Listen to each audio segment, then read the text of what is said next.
Hello, welcome to Local Anesthetic Podcast, your weekly injection of mind-numbing local news.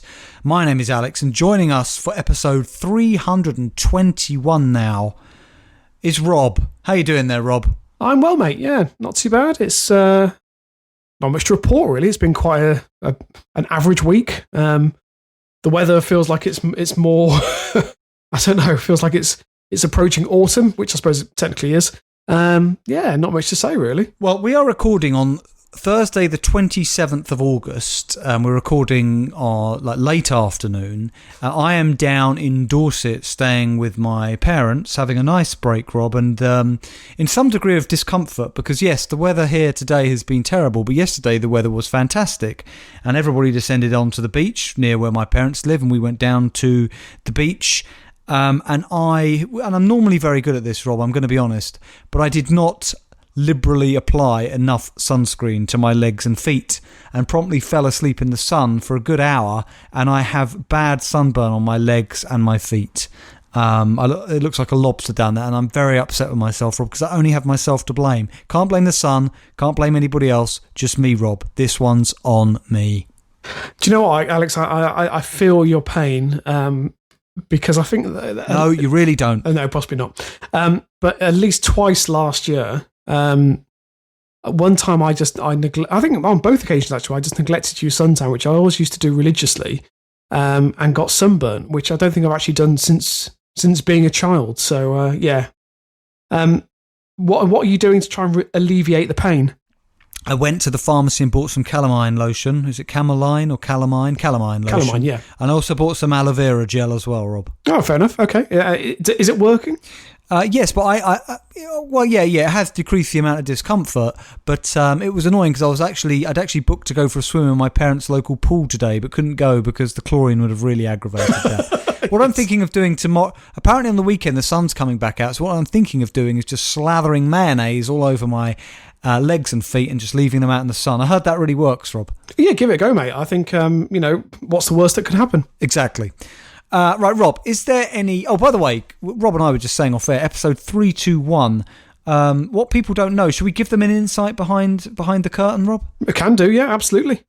Is that when Rob and I record, because we both record on separate audio streams, from our separate households in that COVID secure way that we do, Rob, and then I mix them together when I painstakingly edit this podcast. Not that I'm resentful at all, but in order to set us up for when we record, so I have a marker to go on, we say 3, 2, 1. I've just realised it's not a very interesting story, is it, Rob? Not really, but Alex, the listeners may like that small tidbit of how this podcast operates. We don't know. I mean, yes, it was extremely dull, and yes, it's completely irrelevant, but you never know. You never know. Is there any news? Only one piece that I'd just like to draw to your attention. So Steve posted on the forum saying that he hoped you would report on this, and then it's a caption from the Daily Echo with the headline, "Absolute Chaos."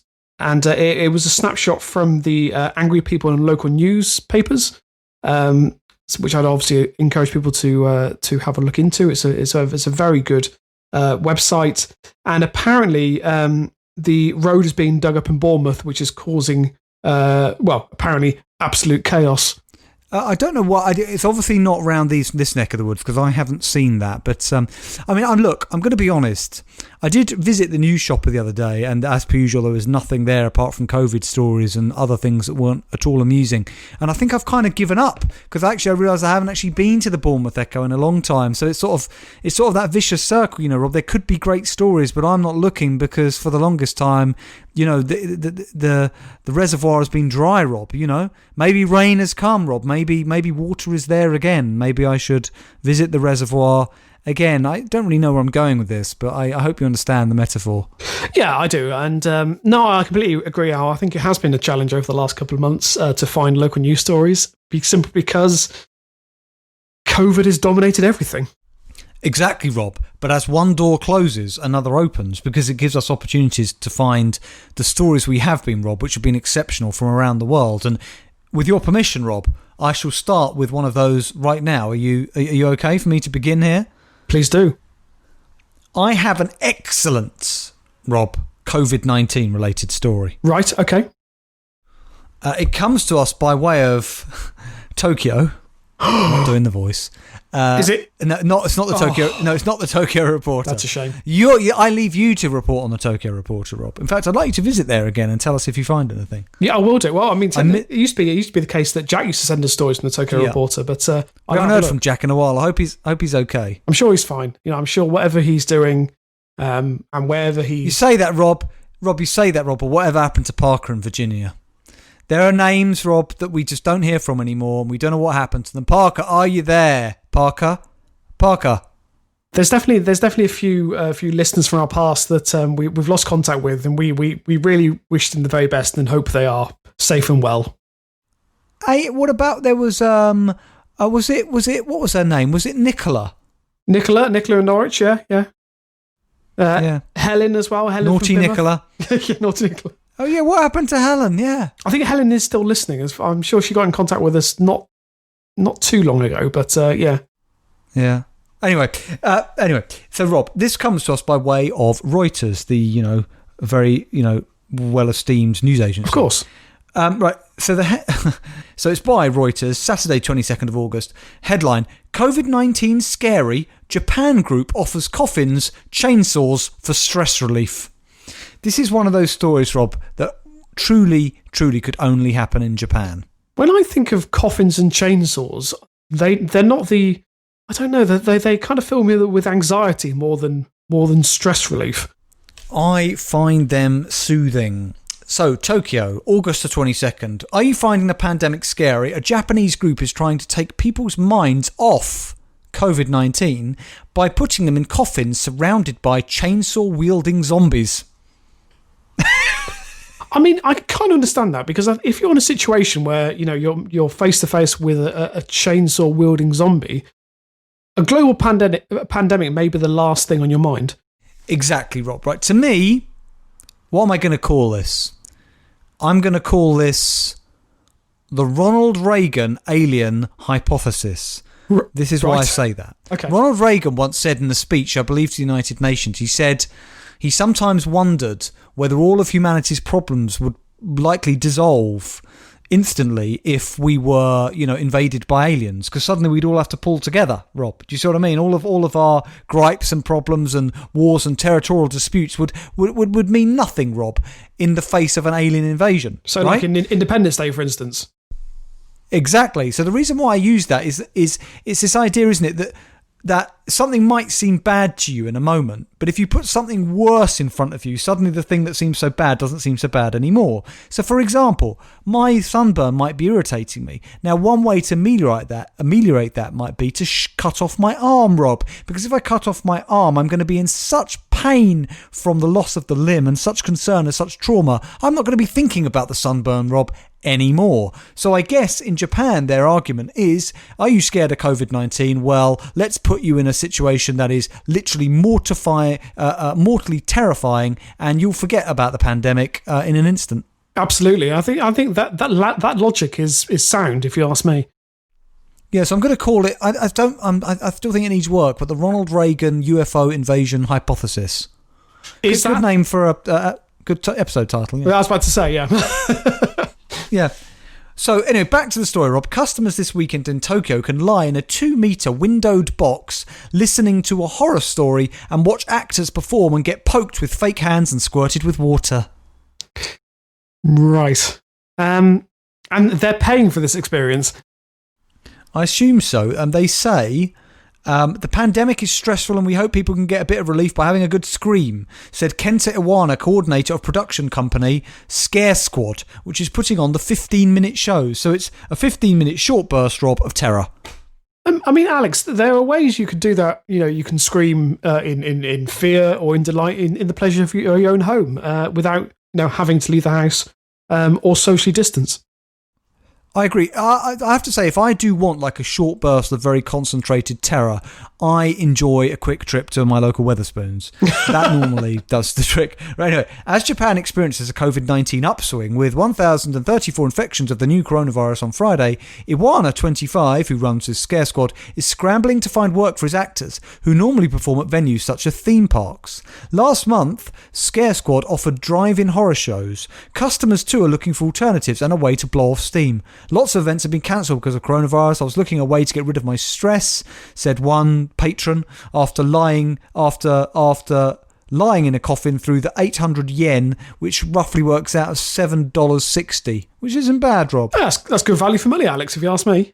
Customers for the shows, held in a rest lounge, usually used by passengers arriving in the capital on overnight bus trips, include shopping mall owners and operators of other venues who Awana hopes will host his mobile shows. We need to have something we could take anywhere. Coffins are easy to move. All you need to do is put them in a dark room. It's good business for us and it's satisfying for our customers. And that's the end of the story. I mean, Alex, I think we could do something very similar to that. We could start offering bespoke terror podcasts. Between us, we could make, create a situation. Oh my God, that's good. But I think just like the campfire, we set the scene, we started the storytelling, and maybe the whoever's buying this particular podcast could then tell us a setting that they'd like, and then we riff on it. And we do sort of spooky sound effects, do we? Ooh. Exactly. Ooh, ooh. Is that an owl? I don't know. I'm not sure what that was. These are good, Rob. I didn't know you were so good at sound effects. Thanks, sir. You like that guy from Police Academy? Hightower? Is it Hightower? Yeah. I don't know. Could be. Rob, I had a dark thought the other day. Right. Okay. Here was my thought. It's a great idea, Rob, for any channel that wants this idea. Please do contact us, me, really. Because I think we need a channel, Rob, that's edgy and willing to take a risk. Okay. Here's the idea. You take real people, Rob, who are going into hospital for operations where they need to be put under general anaesthetic. Not local, get it? General. So they need to be put completely under, Rob. Yeah? Yeah. Which, I've never. Have you ever been under general anaesthetic, Rob? I never have. I don't think I've had it either. I don't think I've had general or local. You've never really had to go to hospital, have you, Rob? I've never broken a bone. Touch wood. That's quite amazing. Yeah, I think. I've heard that people who sort of live quite a long life and having never broken a bone, when you're on that kind of run, it's inevitably halted by some kind of situation where you break every bone in your body, that kind of thing. Well, do you know what it is? I think that people who do break their bones obviously I'm kidding, Rob. Yeah, obviously have a very reckless lifestyle, which and I like to make sure that everything in my life is planned out in the most minute detail. And given that you are now, confined to your house 24/7, I mean, it would be hard for you to break a bone. But you could still do it, Rob. Anyway, can we get back to my idea? Oh, sorry. Yeah, of course. So you're with me so far. Real people who are going into hospital for operations where they're put under general anaesthetic. Yeah, okay. All of this. Now, all the rest of what has to follow has to happen completely without their permission. Maybe you get permission of relatives. I don't know. Okay, right. As I said, it's edgy, Rob. And what happens is, when they wake up, you've completely removed the hospital room environment and everything, and you've mocked up maybe some sort of thing that's meant to represent paradise or the afterlife, right? So when they come to, they believe that they've died, right? And they're now in another realm. So maybe you have people dressed as angels, cherubs, some clouds, whatever. But also you could wake people up from the operation to a hellish landscape. Fires, sounds of screaming, that kind of thing. And what you look at and see is how do they respond to these scenarios of the afterlife. And you film it, of course, and you stick it on Channel 5 or something like that. Yeah, I mean, my initial thought would be, of course, this is a Channel 5 show, without a doubt. I'm also trying to work out that what you're suggesting, if there's any illegality that's involved. I think ethically you can't do it. Yeah, I'd call it heaven. I'd call it heaven or hell ? And maybe, and then of course at some point, Rob, when they're screaming in hell or thinking, oh my God, I'm in paradise, then Jeremy Beadle or whoever, I think he's dead, walks in and says, no, it's all a joke, you're on TV, well done on a successful operation. The only problem with this is, Rob, is obviously you can't do it on people who don't wake up from operations. I think that would be difficult to do, and once you've got them out in the countryside and they're waking up and you realise actually they're not waking up, they're dead. Also, is it possible you could add maybe an interactive element? So I think maybe if you could get like a short interview with the seemingly completely oblivious victim in this situation, and then based on the interview, you ask the general public to then call up the show, and then they say whether that person should be subjected to a heaven experience or a hell experience. Oh, this is good. This is good. Yeah. Yeah. And Noel Edmonds can be God. Let's face it, if Noel Edmonds was involved, he would not be playing God. He would play the complete opposite. Wow. Okay, well, we know where Rob stands on the great Edmonds, devil or God debate, which has been raging for a long time, I believe. It has. Okay, Rob, let's move on to the next story. I am now going, Rob, to People magazine. I'm not happy with this. Okay, but go on. Well, Rob, you should be, because it's from August the 24th. It's by K.C. Baker. And the headline is, New Jersey petting zoo let animals loose and put lipstick on miniature pony. Okay. This is the kind of thing I'd expect to happen at Eagle Heights. It's a great story. A group of teens allegedly broke into a New Jersey petting zoo after hours, mistreating some animals, letting others loose, and even putting lipstick on a miniature pony. Again, my first thought when you say that they were mistreating animals, is there any suggestion that the animals were interfered with in any way? Well, I was going to get onto that, Rob, but I didn't know if you knew what a miniature pony with lipstick looked like. So I was going to, because you know, I collect my sort of magazines. Oh God, not again! I've got one here. Yeah. Oh, Pony Weekly. Jesus. I've got another one here. It's called Pony Up. Alex, I'm not. Pony Up. I'm going to have to. That's stop what you. a pony. Stop. That's what a pony looks like with lipstick. I mean, that's not too. I mean, not on its mouth, obviously. Alex, that's a photograph. That's not a magazine. That's a photograph that you've taken. No, I have not taken that. But but Alex, I can see it right there. Anyway, moving on. Police are trying to track down the trespassers. On Saturday at about 10 p.m, Jimmy Abma, one of the owners of Abma's Farms in Wyckoff, 30 miles east of New York City, raced to the property's Barnyard petting zoo. I've always found the phrase petting zoo very funny. I mean, look, I got into a lot of trouble, Rob, when I really did misinterpret what that meant. I can see that's where you took the photograph. Allegedly.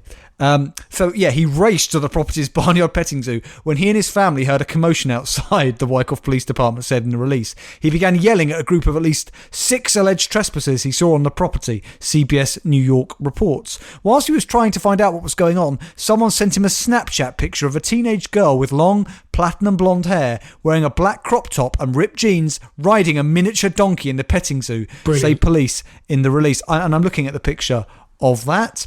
Emblazoned on the picture were the words, Abma's Farm, Wyckoff, New Jersey.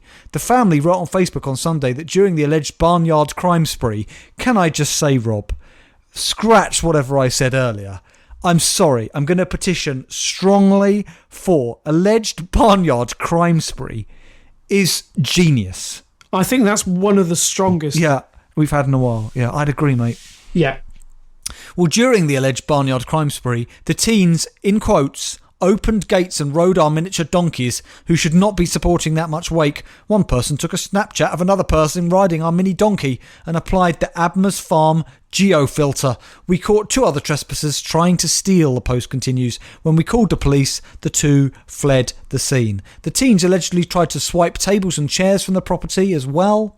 According to Abma, the animals were shaken up. So after the incident, Rob, he says, a couple of the animals you couldn't even get close to, he told CBS New York. They were all skittish. They were jumping around. We did a full count on the animals and we're still trying to account for all of them. So it's just a frustrating thing. A couple of our animals got loose from the gates left open. But after thoroughly searching this morning, all animals are accounted for. And the difficulty is, Rob, is you don't know what happened to these animals. You know, like you said, were they interfered with? Because you can't interview them. If you say to the donkey, you know, did they do anything or touch you anywhere you didn't want them to, what's the donkey going to do? Absolutely, Alex. I think I've never looked into the eyes of a traumatized donkey, but I can imagine it would be quite an experience.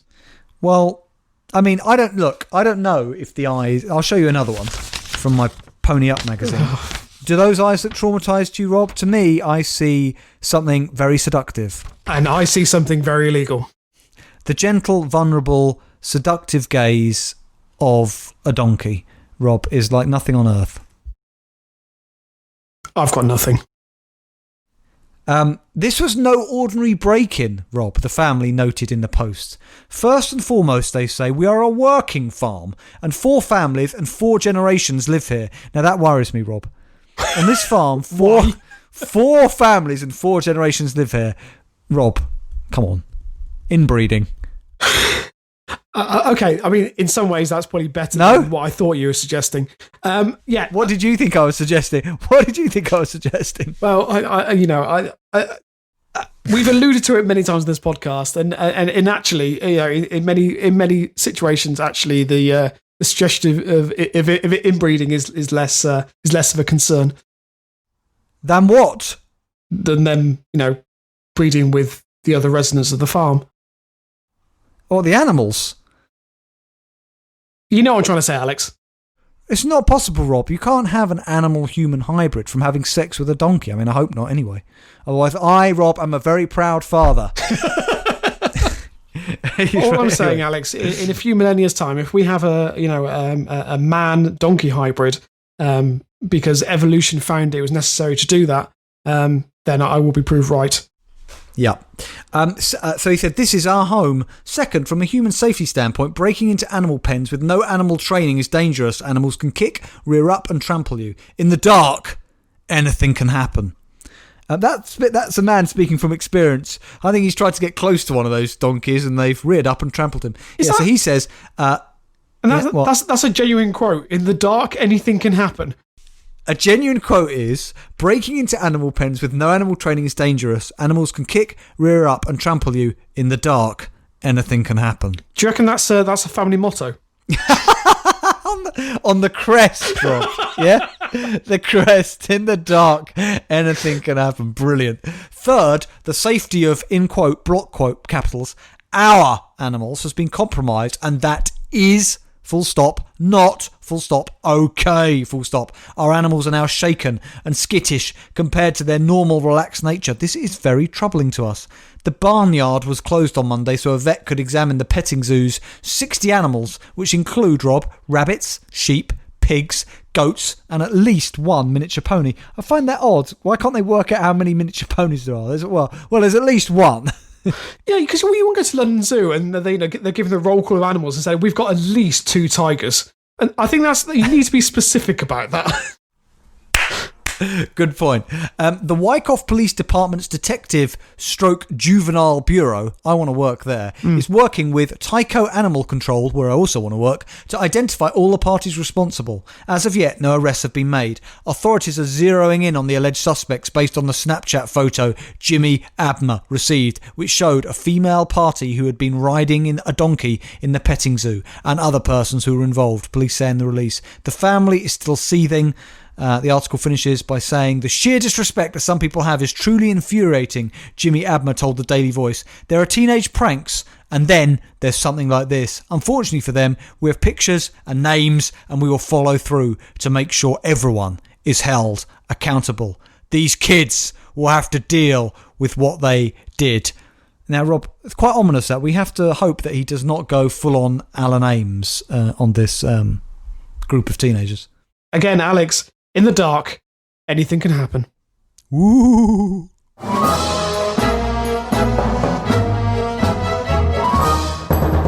Okay, Rob, you've got a couple of stories for us, I believe.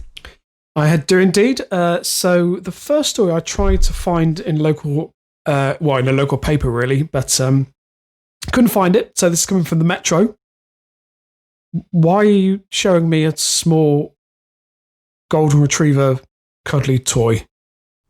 Because it was on my mum's desk, and it sort of, look, I could just put it on my shoulder for the rest of the podcast, Rob. Look, I mean, it kind of suits me, doesn't it? Look. I should have just started the podcast like that and saw how long it, waited to see how long it took Rob to notice. Sorry, Rob. Anyway. I'm getting concerned that your sunburn is having an effect on your brain. No, I told you, Rob, I chopped off one of my arms to deal with the pain from the sunburn. I think it's the loss of blood, Rob, that's doing it more than anything. That would make sense. Well, let's obviously I'm concerned for you, obviously, but we also need to do the podcast. So let's proceed before you die of blood loss. We'll deal with the bleeding later. So, okay, this is from, as I said before, the Metro from the 14th of August by Nicole Vassell, and the headline: GP surgery confused for hot and sexy sauna club in phone number mix-up. Eh? Oh my God, this sounds good. So a GP surgery has confused patients after a bizarre mix-up with their phone number made calls from them display as being from an adult entertainment venue. So what, people were calling up expecting this to be some sort of adult? No, quite the opposite. So calls from them, so from the GP's office, were showing up as an adult entertainment venue. Oh, what? So I'd get a call from my GP surgeon on my phone. It would say, hot and spicy sauna, whatever. Exactly that, yeah. That's weird.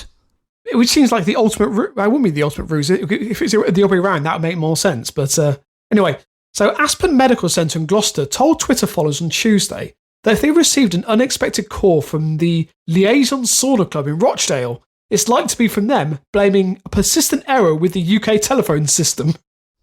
Can I just say, what's it called? Is it called Liaison Sauna? Liaison Sauna Club. Couldn't the Liaison Sauna Club? It couldn't be any clearer what this is, could it? No. I mean, liaison. I mean, it's not about meeting up with. It's literally about one thing and one thing only. Rob, have you ever been to a sauna of any description? I have to say, I don't think I ever have in my life, which I don't know is quite astonishing. See, I mean, can we be clear? When you say sauna, you mean as in the Swedish. We're not talking like, this kind of sauna. We're not talking the sex sauna. You mean an actual sauna? Well, they're all any Rob that you want to confess to. Have you been? I mean, look, I lived in Brighton, as you know, for a long time when I was at university, and that was littered with saunas, Rob. And I never ventured into any of them, even when I did feel like sitting in a sort of steamy room. I've never understood the appeal of saunas, just regular saunas. I don't know why I'd want to sit somewhere sweating. Well, I've been to many saunas in my time, in very many different hotels, gyms. Yeah, I really have. I enjoy a sauna. I enjoy a steam room. Can you explain to me what the attraction is of being boiling hot? It's good for your circulation. So you obviously stay in there for as long as you can tolerate. And the idea is that after that, you would then have something to cool yourself down. So usually you'll have a cold shower or a plunge pool. And that extreme heat is very good for the circulation, and it makes you feel quite invigorated. Right. But then you go for the happy. Did you have the bag? I was about to say, did you have pleasurable sexual experiences there also, Rob? No, I've never been to one of those. Yeah, and I'm not going to talk about this any further. I did look into going to a donkey sauna, but I changed my mind at the last minute. Yeah, I think that's probably for the best. As the strange mishap occurred during this week's heatwave, the clinic treated the mishap with good humour. They wrote, "It's hot. In fact, it's hotter than a sauna club in Rochdale. Incidentally, if you get a phone call from the Liaison Sauna Club, please answer because it's the Aspen Medical Centre trying to call you. It's a long story. Just trust us on this one. We are not a sauna club." Now, Rob, are these kind of saunas legal?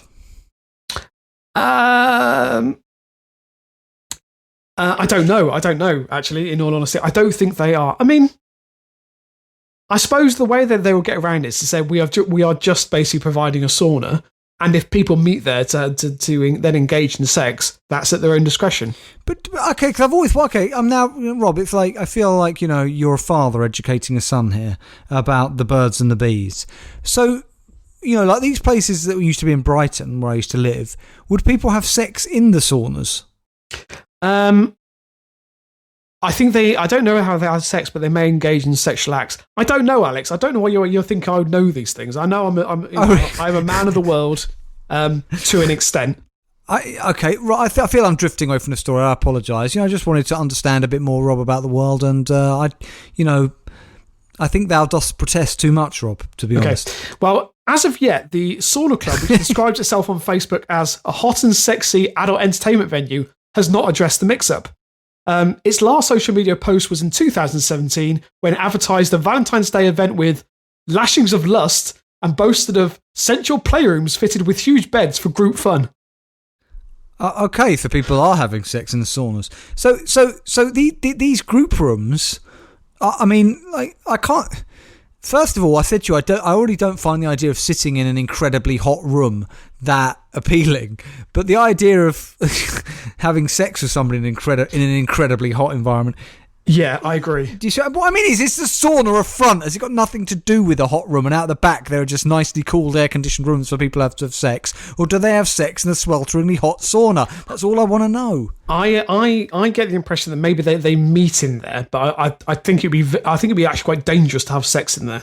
I can't see how that's the most attractive place to meet somebody either. Just seeing somebody dripping with sweat. Well, you walk in, Alex. Just imagine you walk into a steam room, okay. There's a lot of men in there. Obviously, not men. All women. Yeah, all women. Definitely not ponies. Possibly ponies, but that's a different story. And a man stands up, and you see his rippling pecs, and as the sweat just drips down his torso, and he drops his towel to the floor. Rob. Hey, Rob. Well, sorry, what? Rob, sorry, what were you saying? Sorry. I don't think there are many men there with rippling pecs and abs, Rob. I don't think those are the kind of people that frequent them. No, you're right, Alex. We're talking probably about middle-aged married men who, unfortunately, have made some mistakes in their life. Yeah, quite possibly. Okay. Anyway, let's move on from this story because I can feel myself getting distracted. I'm getting hot. Right, okay. Now, I text you about this next story. It's from... I mean, it's not topical. I apologise, listeners, but I Rob, hang on a minute. Stop. When you say not topical, this story is from 2008. That's all I know. Rob said, can we feature a story from 2008? And I said, knock yourself out. Okay, yeah. I'm not going to reveal my source, but this is a great story. I wanted to feature it. And Rob, 2012 is when we started this podcast. So the question... 2012 is when we started. This is 2008. So it's 4 years before we started this podcast. Yeah. So the question then becomes, how did we miss it for 8 years? Well, either way, it's here now, and that's the most important thing. Anyway, so this story is from the Daily Telegraph, so it's obviously a reputable news source. It's from the 30th of May 2008, as we've already alluded to. It's by How did you find this? I don't believe that you were sifting through the Daily Telegraph archives. I don't believe that, Rob. I'm not going to reveal my source on this one, but all right. Needless to say, it's a good story. So you heard it from a man in a sauna. We get it. Come on, get on with it. It's where I get my stories. I go in there, have a chat with them, and said, if you come across any, and then I stop right there because I realise I'm getting some dangerous territory. So the headline, I don't think really does it justice. So the headline is, man convicted of assault with hedgehog. Whoa. Sexual assault? No. He used the hedgehog as a weapon. That's a shame. I was about to show you my picture of, No, please don't. No. Why, Alex? Well, actually, to be fair, these are porcupines. But, same family. Do you know what? I mean, I'll give you the credit here because, you're not limited to one species. Your Nope. Your peccadillos really stretch across quite a broad range of animals. They do, but do you like, Rob, the play on words? Look, porcupine, get it? I do, I just wish I didn't. Anyway, so I'm going to try and pronounce this guy's second name. I think it's William Singelar. I think that's how it's pronounced. So William Singelar, 27, was fined for assault and offensive behaviour by a court in Whakatane in New Zealand. He was fined $700 New Zealand dollars in order to pay the bulk of it, $500, to his victim. The 15-year-old was returning home with two friends in February when he was confronted by four men on the road near his house. One of the men, Singelar, was holding a hedgehog and asked the boy, "Do you want to wear a hedgehog helmet?" Sorry. Now, when I was growing up, Rob, the thing you always had to watch for is if somebody came up to you on the street and asked you, "Have you got 20p?" or "Have you got a lighter?" Both of those, or sometimes, "Have you got the time?" all three of those when you were a certain age meant that if you answer this question, you're probably going to get mugged. Yeah. Where did you say this occurred? This is New Zealand. So in New Zealand, I imagine the equivalent is, do you want a hedgehog? Do you want a hedgehog helmet? Which, by the way, Rob, weirdly, really weirdly, one of my magazines is all about hedgehog helmets. Oh, Look. God. Oh, no. Isn't that weird? I feel physically nauseous. Okay, right, hang on. So, when the boy indicated that he would rather not, Singha threw the animal, leaving a large red welt and 4 quills lodged in the teenager's hip. I love the fact that this 15-year-old went, I'd rather not, and then he lobbed the hedgehog at him. Was this hedgehog alive or dead? It's a good question, and it's discussed later in the article. Thank you. When the boy's mother intervened, so I'm assuming that either the boy must have been... Sorry, he was with his mother? Well, apparently so. Well, New Zealand's a small place, Rob. Maybe she was, I don't know. Well, it's a big place, but with not many people. Let's not allude to that. When the boy's mother intervened, Singalar pulled down his trousers and exposed his buttocks. Did he say something else? Like, do you want a buttock sandwich? There's nothing else to say. Do you fancy a buttock sandwich, mate? I mean, I think that might be very offensive to any New Zealand listeners we have. Yeah, maybe. Also, so strangely, buttock sandwich was an offer in that sauna that I visited. Anyway, can I just say, Rob, you make fun of my magazines, but maybe this one would appeal to you. Look, sauna you later. Yeah. Yeah, there. Now Rob's interested. There we go. Can I just say though, it's just out of curiosity. I just enjoy the male form. It's nothing of a sexual nature. It's like art, Alex. I enjoy sculptures and naked men. We get it. Right. Yeah. Move on. Anyway, he had pleaded not guilty to the charges, claiming he was not the hedgehog hurler. But Judge Ian Thomas preferred the evidence to the other 2 witnesses, who identified him by his bright orange trousers he was wearing at the time. Oh God! Don't wear the bright orange trousers, Rob. I mean, yeah. If you're gonna throw a hedgehog at a teenage boy, don't be wearing bright orange trousers. If we've learned nothing today, take that away. A more serious charge of assault with a weapon, the hedgehog, was dropped. Had he been convicted of that charge, he could have been sentenced to up to 5 years in prison. Under New Zealand law, what? Oh, right, okay. So why didn't they convict him of that charge? But was it because they couldn't pin the idea that a hedgehog was a weapon on him? I think so. So he admitted to being. Sorry, I love this sentence. He admitted to have been in possession of the hedgehog. Police Constable Lyndon Reed said he originally claimed the group had been playing hacky sack with it. Oh, God! Which is still not acceptable. Is the hedgehog alive or dead? You haven't told me yet. Just wait.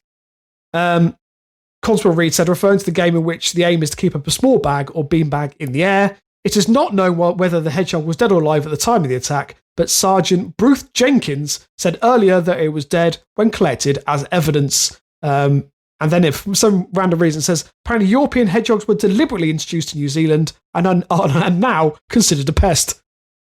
Right. Okay. They're a foreign invader, Rob. Apparently so, yeah. Mess with our ecosystem. And now they're used as toys. So the porcupine was alive? Well, the officer said apparently when they collected it as evidence, it was definitely dead. Oh, God. So at what point did it die? Did it die? I assume it died during the Happy Sack game. It's just, we just don't know, Alex.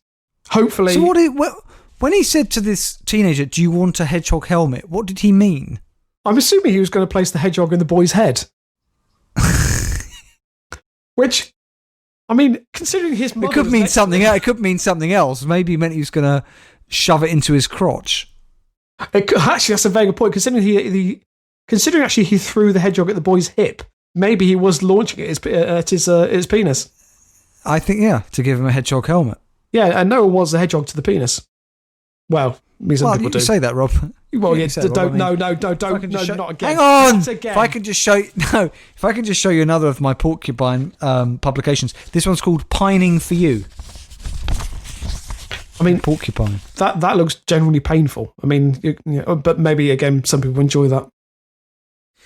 Okay, Rob. Look, before we get on to listener story, it's only short. It's from The Independent. It was from my birthday, Tuesday the 18th of August, by Helen Coffey. I love this story, Rob. It's only short, but I hope there's stuff we can speculate on here. Okay. Oh my God, it's just brilliant. It was one of those ones where I read the headline, I fell in love with this story immediately. Here is the headline. Passenger kicked off train in the middle of nowhere in France after refusing to wear mask. That seems extreme. We just wait and see. A passenger on a train in France was forced to get off the train after refusing to wear a face mask. The unnamed man was travelling on the TGV Paris to Nice service on the 16th of August when he was asked to put on a face covering, which are currently mandatory on French public transport. He repeatedly refused until a decision was taken to make an unscheduled stop so the man could be kicked off the train. The train doesn't normally stop before reaching Marseille, but railway security opted to eject the traveller at Cruson in basically in a region of eastern France, around 470 kilometres from the next stop. Now, Rob, hang on a minute. 400. How long does it take to travel from here right to the tip of Scotland? How many kilometres is that? That's probably because I know it's about 90 from London to where.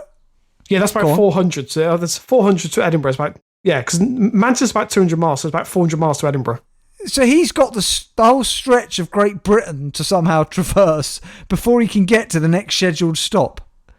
This is extraordinary. I actually support the actions of SNCF, which is the French Railways, if people don't know, which is nationalised as well. And I like to think... what have I done? What have I done? I just like to say, everyone knows that obviously France is a proud republic, a proud democracy, and I like to think they put it to the vote. Everyone on the train had one vote to see whether he stayed on the train and potentially infected the carriage. I don't know whether he had the virus or not, or just eject him where the train was passing at that point in time. But to me, Rob, this is like me lighting up a cigarette on a plane and then being so outraged by my behaviour, just throwing me off the plane into the Atlantic. I mean, Alex, I'm assuming that the train stopped. They didn't just push him out the door. Considering, by the way, these trains travel over 200 miles an hour. Okay, well, the man was fined €135 for failing to comply with the rules, so that was a kick in the teeth. Yep. It's a shame we ended up there, but the safety and security of all is our top priority. Alain Krakovich, general manager of SNCF Voyage, commented on the incident on Twitter. Our SNCF security agents are sworn in and authorised to issue a fine for not wearing a mask. They're also able to make disobedient people leave the train for disturbing public order. Railway security officers can take the step of turfing a passenger out, in quotes, if the individual refuses to comply, which was the case with this individual, TGV told Associated Press, citing article, which I'm sure you already know, Rob, L2241-6 of the French Code of Transport. Alex, can I just say that particular article, it really is top-notch, and I would encourage anyone who has an interest in railways, or just, in legislation, just to really give it a read, because, it blew my socks off. Rob, can you tell me what L2241-7 of the French Code of Transport is? Alex, I could do, yes, but I'm just conscious that obviously you're going out this evening and we haven't really got enough time to really get into the nuanced discussion around it. Well, it is that one must not sexually interfere with a porcupine on any French train. Sorry, was that what this man was doing? No, I'm just saying that's the next article in the code. One woman who claimed to have been travelling on board the service tweeted, "My TGV made an exceptional stop in block capitals, the middle of nowhere, to kick out a guy who refused to wear a mask. We're not supposed to stop before Marseille. The guy has found himself in the depths of Burgundy." And Rob, I think you'll agree that's where nobody wants to be. Well, I mean, he's in wine country. He just drink himself into a stupor and then hope for the best. She added, "Well done, sir. You have proven to two controllers and your seatmate that you are a real rebel at heart. Welcome back home. Enjoy the Burgundy countryside." Rebels still appear to be in the minority. SNCF told French newspaper Le Parisien that the travellers generally respect the wearing of masks and that more than 95% of travellers respect the instructions and most of the remaining 5% agree to wear one after being asked. I want to know what happens to this poor gentleman, Rob. Is he alive? Dead? Has he been reduced to... I imagine he's probably shacked up somewhere with a donkey, Rob. I like to think that actually, yeah, since being abandoned by the trackside in the countryside of Burgundy, that he's actually, set up a new life for himself. I actually think that maybe they've done him a favour. Yeah. He's escaped the city life and he's embraced the countryside, and now he's living off the land, raising chickens. With his family of donkeys.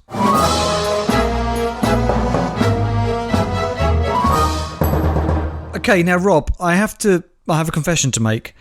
I did not remember to bring my purple recorder down with me to Dorset, so I'm without my trusty purple member, which is very distressing, as I'm sure you can imagine, but I shall try and imitate its sound with my mouth. So it is now time, Rob, for the listener story of the week. I mean, that was better than it normally is, let's be honest. Yeah, it was, unfortunately. And I was also going on to say that, we've seen quite a lot of purple members in your fucking magazines. So in some ways, it's kind of relief not to see another one. It's all natural, Rob. It's natural. It's natural in some countries. Anyway, so, story. It's from the Gloucestershire Live. It was actually, the original story was actually submitted by... Sorry, Rob, is that The Citizen? It is, yes. Yay! The original story was submitted by Amy. She actually submitted it from the Lad Bible. But I happened to look, because I want to see if I could find a local version, and realised that the Lad Bible just literally copy and pasted it verbatim from the Gloucestershire Live. So I thought, I'm just going to do it from that paper instead. What is the Lad Bible? The Lad Bible is a website of humorous stories and other things. I don't tend to go on there an awful lot, but for lads. Well, that's what I've always wondered. Yeah, it's like a zoo or nuts. I don't think it is, but yeah, I don't know. I can't really say, to be honest. So this story is from the 25th of July. It's by the two reporters, by Stephanie Ballou and Ellis Lane, which I quite like the name, Ellis Lane. And Alex. It's because it reminds you of Lois Lane, Rob. I'm trying to think. Do you know what it reminds me? It reminds me of Arnold Lane from the Pink Floyd song. Right. Arnold Lane. No, okay, fine. I'm not sure that's a deep cut, but anyway. Alex, we're going back to Bream Sands. Right. When did we last go to Bream Sands? Pontins. Bream Sands. Oh my God. Is it a Pontins story? Yes. Oh God, it's time for Noel Edmonds' Celebrity Pontins Challenge. Roll up. Okay. Headline. Although he's doing that Heaven or Hell show now, I heard, Rob. Well, yeah, Alex, he's not going to turn anything down, is he? Although, isn't he? He's living in New Zealand now, isn't he? Something like that, yeah. Yeah. After claiming he had no intention of moving there and that the papers were reporting nonsense, and then he left, yeah. Maybe he's going around throwing hedgehogs at people. I like to think he was part of that band who's been assaulting teenagers with hedgehogs, yeah. Yeah. It seems like the kind of thing he'd do. No, it doesn't, Rob. He's a fine, upstanding man. And Rob retracts that completely.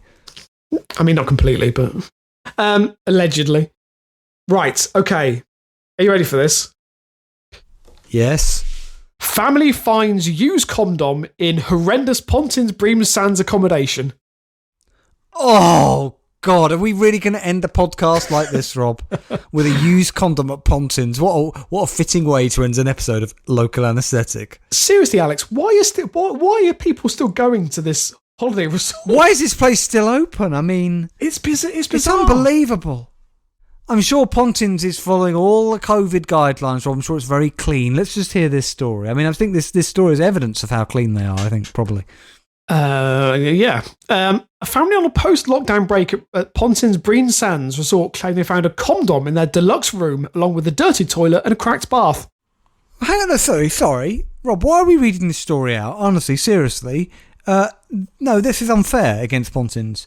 If you look on the website, the deluxe room, you know where they have the checklist? Yeah. With the deluxe room, you get the used condom and the other things you mentioned. I know, Alex, but they're claiming they've been shortchanged because usually they get at least 2 used condoms. Oh, right, no, you're right, it does say 2. Yeah, it does say 2. So go on, name me that list of what you get in the deluxe room again. So they got a used condom, a dirty toilet, and a cracked bath. Yeah. Just 6 hours into their stay at the holiday park in Somerset, James and Cheryl Meeson refused to spend the night with their 11-year-old son, Ethan. Ethan Meeson? What an awful name. Sorry. It is though, isn't it? Ethan Meeson? Anyway, the couple said the room looked like it had been... the couple said that it looked like the room had not been cleaned before guests returned after the easing of lockdown restrictions. They also claimed that there were burnt old chips in the side of the oven. The microwave was rusty. The bath was cracked and leaked. And the toilet was still dirty from the previous occupants. I mean, this is just... It's disgusting. This room hasn't been cleaned, right? I mean... Yeah. Did it say where the used condom was? Was it just in the bed or... Let me keep reading through. I can't actually remember. Oh, it does. Yeah, it does. The Warsaw couple were allowed to check in for a 3-night stay at 2 p.m. on Friday, June the 17th, but left with Ethan at 8 p.m. It was their first break since lockdown, but they said they could not wait to get home. Their oldest son, 19, stayed on with his partner and their child, 16-year-old Hayden. Sorry, you've got to have something wrong with you if you go there with your family, right? Their room has a used condom, dirty toilet, and you go, you know what? Yeah, you go, we'll stay. We'll stay. Don't worry about it. What the fuck? But who the hell goes to Pontins, Rob, under any circumstances? Alex, but James and Cheryl also left and booked into a B&B instead after police and security were called to deal with a raucous family in a neighbouring chalet.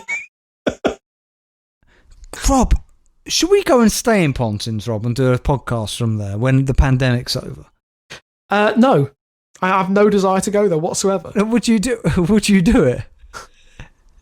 If the listeners raise enough funds to cover the cost, yes. Oh, I don't want to go to Pontins, Rob. Alex, Cheryl41 said, from the word go, it was horrendous. You've never seen anything like it. One of the kids went into the bathroom. I did. No, hang on. Stop, Rob. Rob, stop. To book this trip, these people had the internet. Yes. All they had to do was go on TripAdvisor and put in Pontins. All they had to do was do some basic rudimentary research to see this catalogue of horror stories we've been reporting on for a good, well over a year now. What are you thinking is going to change when you get there? Absolutely, yeah. Alex, one of the kids went into the bedroom, but when they opened the wardrobe, at the back of the wardrobe, they found the used condom. Oh, what? Oh my God! Was somebody trying to discover Narnia? sounds like discovered it, if you ask me. The oven was vile. They were all dried up, burnt chips down the side. The microwave was all rusty and dirty. The bath had a crack in it and was leaking. Then there were poo stains in the toilet. 5 out of 5. I'd definitely go back.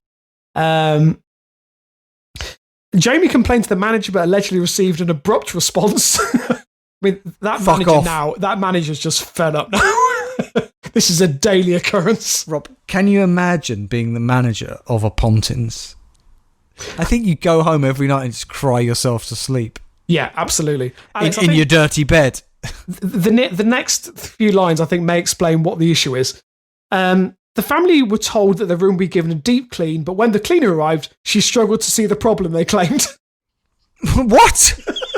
So apparently, this is perfectly acceptable. So the article goes on to say that obviously it should have been deep cleaned as a result of reopening after the lockdown. So Rob, this is in the COVID environment when everywhere is meant to be sanitised. Rob, if this wasn't in this, that implies this is clean for a Pontins room. What would it look like if it wasn't being sanitised? That's a very good point. If this is clean, what does dirty look like?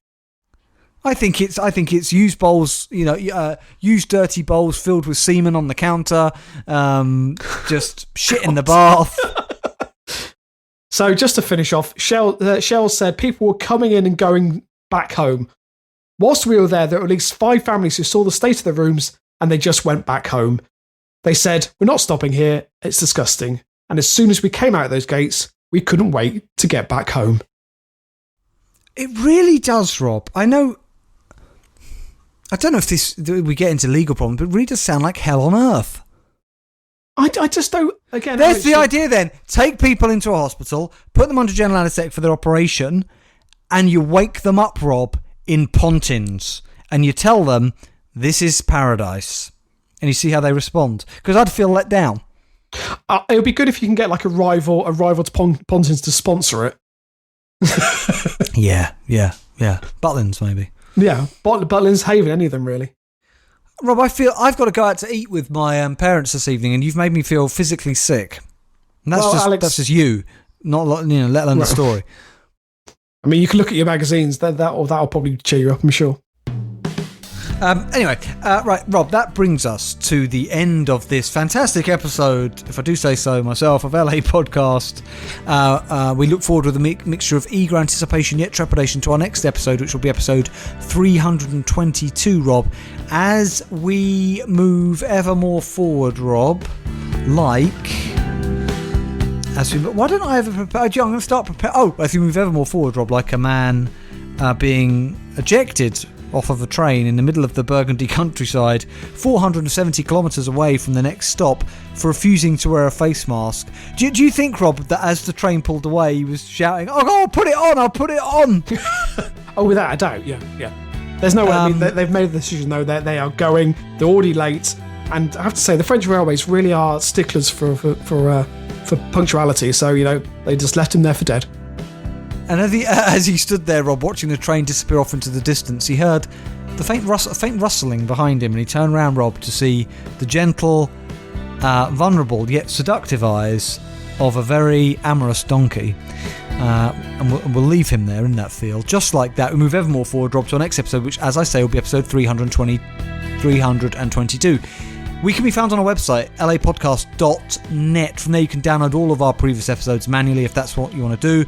There's a donate button in the top right hand corner of that website, so you can donate to the worthy cause that is this podcast.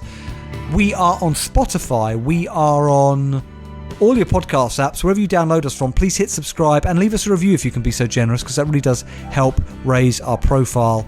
And if you want to send us a story, you can tweet it to us at LA Podcast, because we are on Twitter. You could post it on Facebook at facebook.com/LA Podcast, because we are on Facebook, or you can email us the good old-fashioned way at lapodcast.net@gmail.com. That's lapodcast.net@gmail.com. Well, so Rob, all that now remains, I guess, is for the headlines which never made it. And as you know, Rob, I only have one, would you believe? I'm sorry. I feel like I've let the team down. It's fine, Alex. I mean, I've done it in the past where I've forgotten, and I've got 4 to keep us going, so... How many did you say you have? 4? 4, yeah. Brilliant. Well, then you might as well start then, Rob. In fact, you can do 3 in a row. Go. Over to you, mate. Right, so Iceland invites you to scream out your lockdown frustrations. Now, is this Iceland the supermarket or the country? That's a good question. I mean, to be fair, you could just go into Iceland, the supermarket, and just scream. I mean, that's probably quite normal behaviour, really. I did walk into Iceland last week, scream, bash my head against the wall and shout America, but they escorted me out pretty swiftly. Yeah, we've all done it, Alex. Now, this is Iceland, the country, who, via a website where you can actually record your scream, will then be played across the desolate wastelands of Iceland. So if anyone wants to do that, please feel free. Oh my dear Lord, wow. Yeah. God.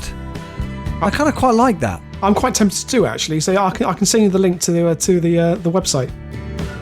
Could you give us and your listeners your anguish scream now, Rob? I'm going to say no, just because I think that my other half may be asleep. It's a real shame. I would have loved to have her to be woken up by Rob's blood-curdling scream. Okay, next headline which never made it. Man allegedly steals 3-foot, £40 sex toy from Las Vegas adult store. Yeah, but I covered this already, Rob. I've already covered this as a headline which never made it. Did you? A few weeks ago. It's the same story, and I told you it's just a prop. It wasn't like a... Yeah. Oh, no, this one... But that's fine. Yeah, no, I've seen it. I've seen the story. It's the same story. But they said it wasn't a prop. It was on sale. It's on sale for $1,200. It might have been on sale, but it's still a novelty item, Rob. It's absolutely enormous. It's the size of a person. Oh, I It apologise. might be useful for a donkey, but nobody else. Right. Anyway, next one. It's fine. You want to steal my deadlines? You do that, buddy. Okay, man with abnormally long thumb confirms it's real and it's freaking people out. So is it abnormally long? Yeah, it really is. Sort of length? It's like a Well, finger. it looks like a finger, does it? Yeah, it's really quite impressive. Okay, well, I've got one here. Man in England, because this was reported in American outlets, and I have not been able to find the local news version. Man in England says he saw Trump's face in omelette. He says he flipped the omelette over and discovered the face staring back at him. That's good to know. I mean, that, to be fair, that omelette may be probably a better president than we currently have. Anyway, my last one for this week. No sex allowed as Hull Swing Festival set to go ahead. So a swingers festival is set to go ahead in Hull, but nobody can have sex. No. So what do they do then? Well, I think they just go there and have a nice chat. Right. Well, maybe the world would be a better place, Rob, if that's what everybody did. I don't know. Quite possibly. Well, I say that. I think people would be very frustrated. Yes. More so. Okay, well, yeah. Well, thank you for listening, everybody. Look, we've really enjoyed your company as always. We're going to be back in a week's time with episode 14 of Daft Talk, Rob? Yes, 14. Episode 14 of Daft Talk, and then after that, there'll be another LA podcast, episode 322. Thank you so much for listening, everybody. We're going to be back very soon. God bless. And keep it local.